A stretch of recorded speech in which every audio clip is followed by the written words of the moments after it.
I hereby introduce to you Mr. Michael Veazey. Hello folks, welcome back to Amazing FBA. Today we are continuing with our giving up list. What are you going to give up in 2017 before you start doing something? You should stop doing some things to make space and mental focus above all, and time as well as your money available for those exciting and better new things. So the thing I'm going to talk today about is sponsored ads. Now, sponsored ads can be an interesting thing, by the way. Amazon ads, same thing. They're called sponsored ads by Amazon. Broadly speaking, they are one of the few ways you can really drive traffic that is moderately guaranteed to work.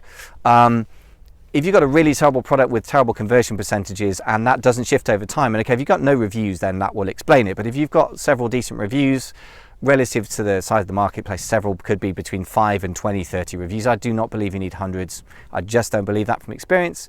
But if you've got enough reviews and you're driving pay-per-click and it still isn't selling, you've got a problem with the product or the listing. You can revise the listing easily enough. If the product choice is bad, you may simply have made a bad product choice, in which case, see the earlier video, give that product up. Okay, don't give up on it immediately, but give it a fair crack of the whip for a couple of months maximum, and then just go, you know what, this ain't going to sell, let's move on. Assuming you've got a product that's got some kind of decent sales going on and his conversion percentage is not terrible, so it's not below 10% broadly speaking, then what's going to determine your profit is simply the balance between the sales price and the cost of goods sold, and the big percentage of that is going to be your Amazon ads cost. So if you can just slightly raise the price, that will probably negatively impact the conversions, but if you can reduce your Amazon ads, you can sometimes go from loss to profit, assuming this is your income and this is your outgoings, without actually changing the price. So you can dial in your Amazon ads. So very, very important indeed to use negative keywords if you're using an auto campaign. I would suggest you use an auto campaign to start with, because you'll gather a lot of data. It will help Amazon tune its algorithm to your listing, or the two things tune to each other. But after a while, you certainly shouldn't be spending a large bid per click on that. I think in the UK or the US, probably $2 a click or something like that.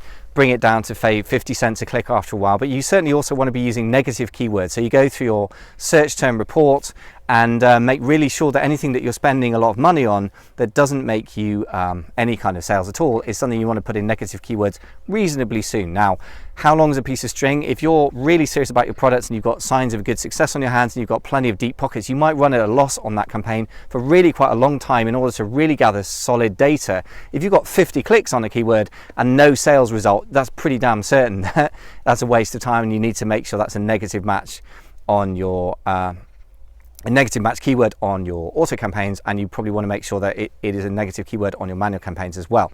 However, to get to 50 clicks, you probably spent quite a lot of money, so you may wish to have a sort of cut-off point where you have 5, 10 or 20 clicks. How much pain you're willing to take in order to gain knowledge of your marketplace and what really works is up to you, right? Depends how well the product's selling. If it's broadly speaking selling well, then I would take more pain than if it doesn't look like it's a kind of borderline product anyway.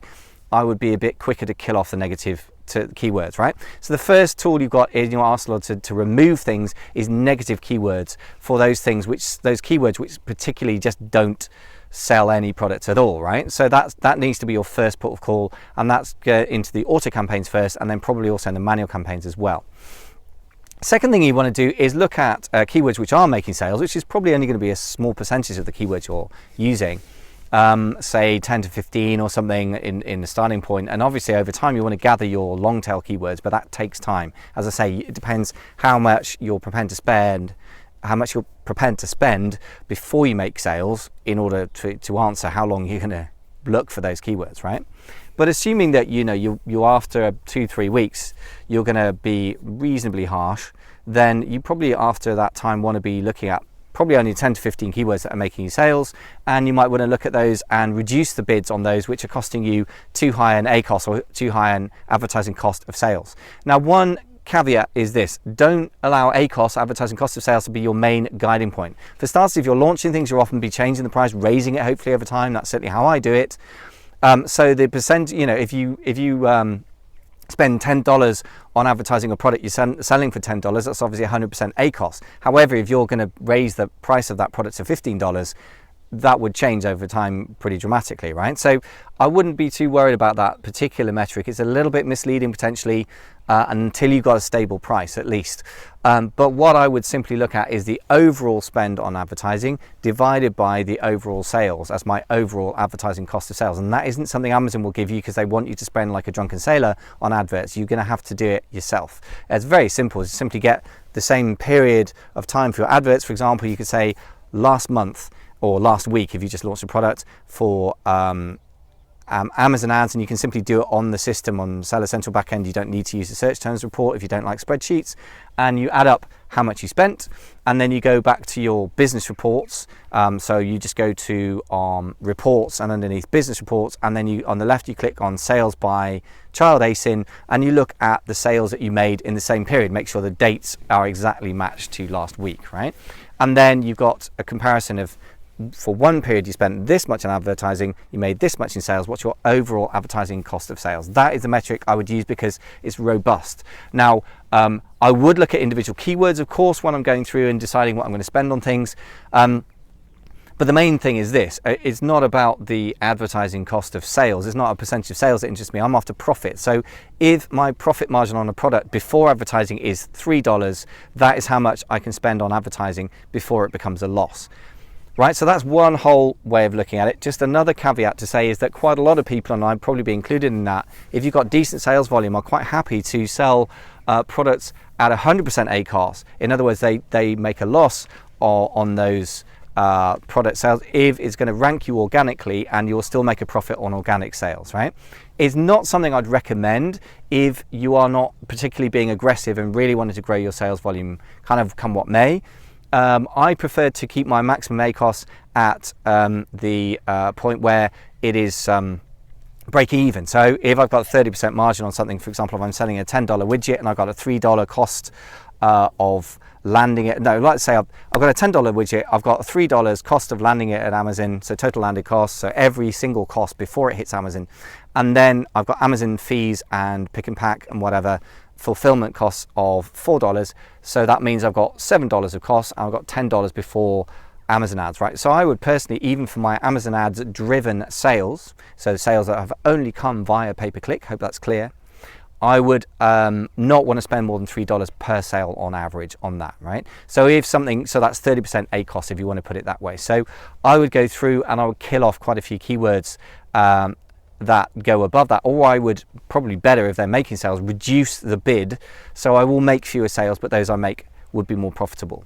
Hope that all makes sense. I mean, this isn't supposed to be a pay-per-click sort of by the numbers guide, but I think it is something you really need to kind of weed the garden at least weekly. If you've got really big sales, frankly, I do it daily, and I know that's not scientific, but I find it produces results. When I've got sort of 40-50 sales a day going out the gate, I really want to dial in that pay-per-click quickly, and that happens before Christmas. At this time of year, you can take your time and do it a bit more calmly, I think, really, because the sales volume is just less likely to be so high. So this is by far and away from, some detailed version of how to deal with pay-per-click, but this hopefully gives you some idea of how to weed it out. If it's the sort of thing you need help with, I generally only work with mentees who are have gone through quite a few hoops. If you want to get in touch with me, there is one way. I will do a one-off call with you through Clarity.fm, and basically that will cost you $2 a minute. So it's a pretty expensive way of working with me. You're probably better off working the mastermind with me or doing proper mentoring with me, where you also get a one-to-one meeting face-to-face, and some email support as well. If that interests you, then you can certainly check that out at amazingfba.com/mentoring.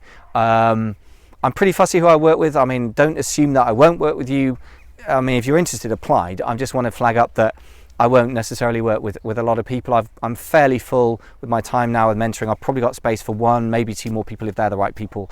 But if that does interest you, don't assume anything. Just apply. It'll take you 5 minutes to fill in the application form. We can have a conversation and we can take it from there, So if that interests you, because sometimes this sort of thing where people start to think, this is so complex, I need some hand holding, I need somebody to really walk this through with me, and in which case mentoring is kind of the golden standard for doing that. There is no better way of doing it, but you pay your money for that. So if you want a more inexpensive way to access me and indeed the other people I've got around me gathered in the London Mastermind, you can check that out at amazingfba.com/mastermind. The London Mastermind now is in full swing. We've had meetings between about 6 and 10 people, which is optimal. That's absolutely perfect. In recent meetings, we've now got dates set from January all the way through to June, so you can book 3 sessions in one go for £55 per session, or you can just book an individual session at £70. So that's, when I say session, I mean a meeting with me and up to 10 other people in a room.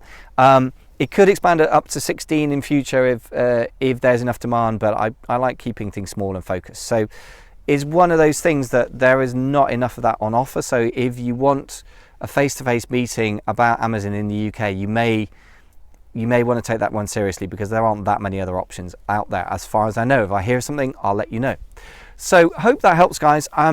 One last word on pay-per-click. There's a piece of software I'm trying out called PPC Entourage, which claims that it's going to help you manage your pay-per-click very quickly and easily. I haven't yet really given it a test run, but I'll report back to you and let you know. But if you want to check it out, I'll leave a link in the show notes. So Daniel, my long-suffering VA, please take note of that and make sure it goes in the show notes.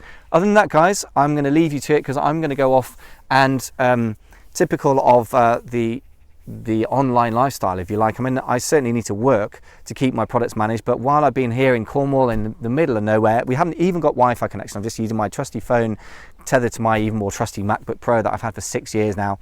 And funny how you get attached to technology, isn't it, when you spend your life on it? But anyway, so I've managed to get 500 products ordered from China, to deal with customer service in the US, to get products launched in Germany, all while I've been on holiday with my partner in Cornwall. But of course, time is still time, so I need to go and give some love and time and attention to my partner. Life is not just about business. There is more to life than that. There's got to be a reason why, which is not something I'm going to give you much time about in this episode, but just to say one of my reasons why is simply to be able to come somewhere as gorgeous as this and take time with loved ones while still keeping some kind of income stream coming in. And if there possibly, for a lot of us, there is no more powerful reason than that to be an online entrepreneur. Thanks, guys. Speak to you in the next show.